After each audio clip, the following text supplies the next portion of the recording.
کاش کہ ہمارے علماء، کاش کہ ہمارے انٹلیکچوئل وہ کہیں آ کر اپنی تربیت لینے کو ضروری سمجھتے۔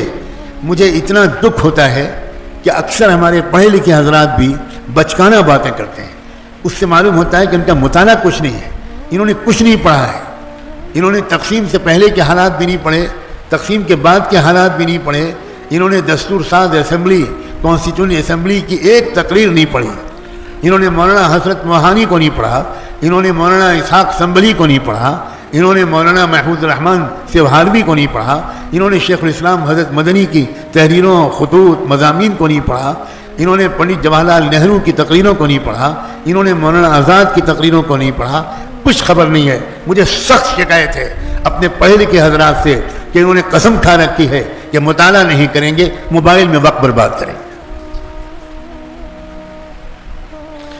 یہ پڑھے لکھے جاہل امت کی سب سے بڑی مصیبت ہے۔ یہ سمجھتے ہیں اپنے کو پڑھا لکھا، یہ اپنے کو سمجھتے ہیں انٹلیکچوئل۔ میں ان کو انٹلیکچوئل نہیں کہتا، میں ان کو انٹلیکچوئل کہتا ہوں۔ یہ سمجھتے ہیں اپنے کو دانشور، یہ دانشور نہیں ہیں، یہ دانشور ہیں۔ کیا انہوں نے پڑھا ہے؟ کیا انہوں نے ڈاکٹر امبیڈکر کی کتابوں کو پڑھا ہے؟ 36 جلدوں میں ڈاکٹر امبیڈکر کی کتابیں ہیں۔